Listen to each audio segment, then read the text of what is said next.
podcast listeners and YouTube watchers. I'm Chase Lee, the co-host of The Real Me and Colon, a movie podcast and a contributing reviewer on DallasMovieScreenings.com. And the review I'm going to be doing right now is The Kid Who Would Be King. Now, this one comes from 20th Century Fox and is written and directed by Joe Cornish. And this one tells the story of a group of modern teens in a modern school system, and they have to go fight an evil entity, if you will, a demon, evil person thingy-majigger, and it's basically the modern retelling of Sword in the Stone, where, King Arthur pulls a sword out of the stone. He is the chosen one to kind of defeat evil, and of course Merlin and other famous characters kind of guide him along the way. And so we kind of have that just kind of taking place inside of a kind of a school environment and a small little, town. And so, going into this movie, I wasn't really expecting much. It looked like a decent film, I guess, but it kind of looked a little hokey, and I was like, I don't know if I'm going to really enjoy this. Is this going to skew way towards really young kids and adults are going to really have any fun with it, or how is this going to actually work? And so I was curious about it, and so, I will say this, for what it is, it's actually a pretty good little family film, and I'm actually surprised that the movie is better than the trailer. So, I guess to kind of sum it up, because there's really not much to kind of talk about, but I think the star of the movie, besides Andy Serkis's kid, is Joe Cornish, because I think what he does is he doesn't treat his potential viewers of this film as dumb little babies, where he creates a film where not only can parents enjoy, but, kids of a certain age group of maybe 7 to 10 or 11, that sweet spot where you can watch a movie as a kid and feel excited and feel enthralled and feel frightened and feel, just exciting things going on, and not watch something that kind of dumbs down your IQ a little bit. So he kind of creates this fun little adventure that also has some scary imagery in it that would even freak me out when I was watching. I was like, are you sure this is PG? So, there was things like that. And then I just think the whole sense of adventure and just, finding your place in the world, overcoming, bullying and standing up and being, strong and fighting against that stuff is great messaging for kids. There was a lot of great themes that played throughout this movie that I really thought a kid would really benefit from. And then on top of all that, it's just a fun little adventure. I think it's harmless. It is hokey and cheesy in some parts. Definitely super goofy and stuff that you would be like, this, even with the rules that they set up in the movie, this would never happen in the real world. But you kind of suspend your disbelief because you kind of know that going in. It's a fantasy film. And even though it takes place in modern time, it really does have this fantasy epic adventure for kids. And there's nothing wrong with that. And I really enjoyed that thoroughly. So I thought the tone was correct. I thought, the humor that Joe Cornish kind of sprinkled throughout there, whether it be, visual gags or fish out of water gags, because Merlin does come back into modern time to kind of help the kids out. And, so there's some goofy stuff there, but I think it works for this type of film. It wasn't like overboard with the humor. It wasn't like anything that you just kind of like, ugh, that didn't work. When I sat in the audience and there was a lot of kids in my audience, and a lot of kids laughed, and a lot of adults laughed, and I thought that's the true testament to a family film. Is really kind of appealing to everyone within the family. So, and then on top of all that, with Joe Cornish's script and just overall directing and stuff, I thought it had a nice pace to it. Usually with kids films or family films, if it drags in any part in the movie, kids get antsy. That's no good. But I thought from beginning to end, it kind of had I'm not comparing it to this movie, but a Princess Bride, where that movie could be viewed by any age. And it would be totally fine. And it just had this really just nice pace to it, where it just kept going and going from place to place, where the kids have to go kind of discover where this evil person is at. And I don't know, I just thought it had a nice little pace to it and didn't really bore me to tears. And I think, the kids in my audience really enjoyed it. So there's that.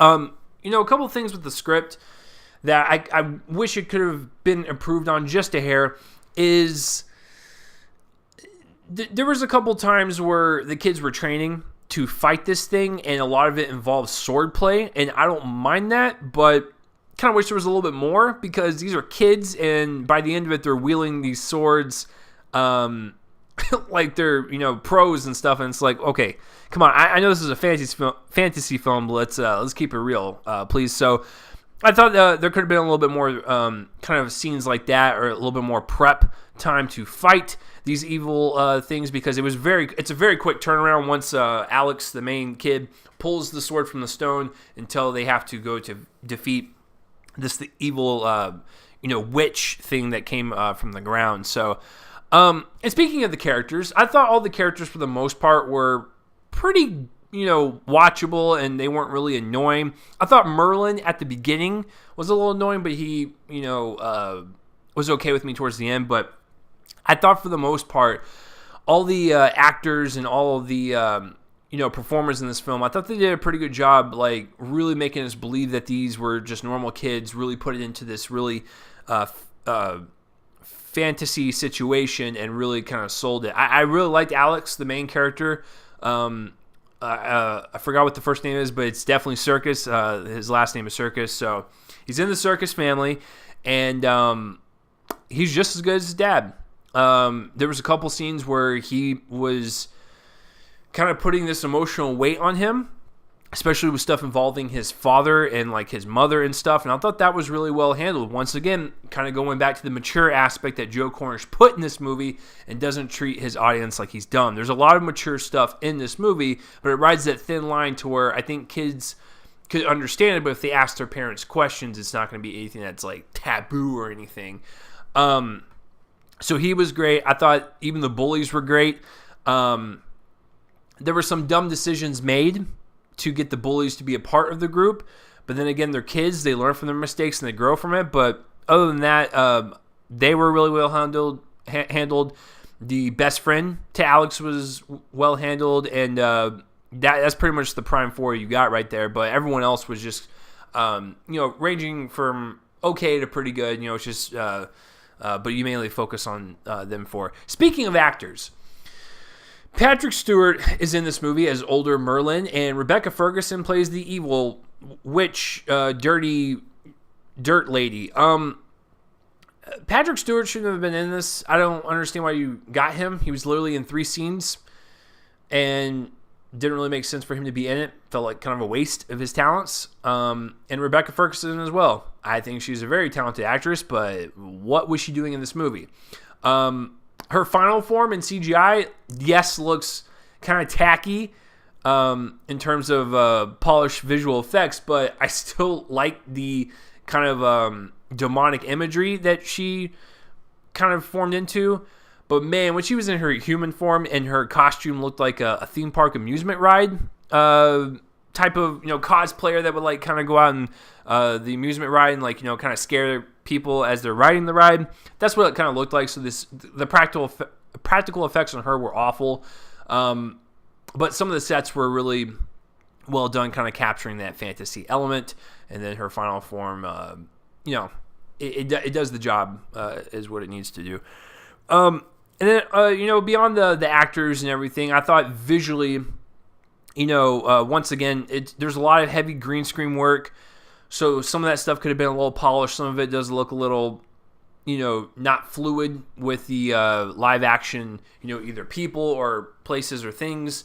But I think for the most part, for the budget that they had and creating this kind of like epic scope through a kid's eyes, I think a lot of kids would really enjoy this and really kind of be along for the adventure and really kind of get into it. And I got into it as well. I had a lot of fun with it, but I can only imagine a kid would really, really enjoy it. So listen, is this movie going to win awards or anything? No.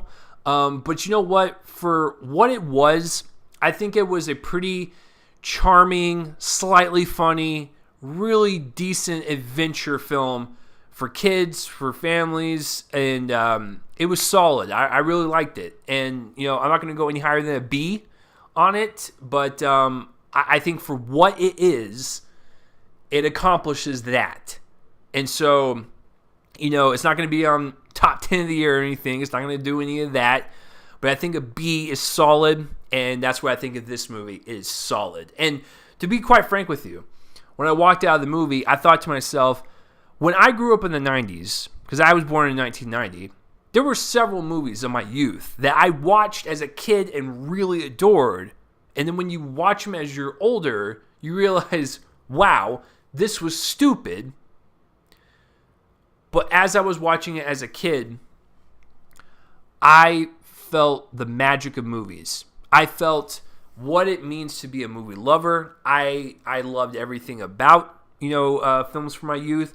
And I seriously think when kids watch, if you're in the right age bracket, if kids watch this movie, later on in the future, when they sit down with their kids or they, kind of reminisce on stuff they watched as a kid, they might go back to this and be like, man, that was kind of a cheesy and corny movie. But man, that's a part of my youth. I remember watching it in theaters, I had a lot of fun with it and stuff. And you watch it over and over again. Not necessarily because it's like the greatest movie ever, but it's great to you and it's special to you. And that's what's great about family films or even kids films, especially with this film that looks like a 90s film that was like plucked out of 1995 and just like thrown into 2019. There's nothing wrong with that. The movie's not for me, but I can acknowledge that it's a pretty solid effort. But I have a feeling that kids would enjoy it a lot more. So what did you guys think of The Kid Who Would Be King, or have you even heard of it? Comment that playlist right below my face and let me know. And as always, guys, I'm Chase Lee, and tune in next time for whatever I review next. I will see you guys later.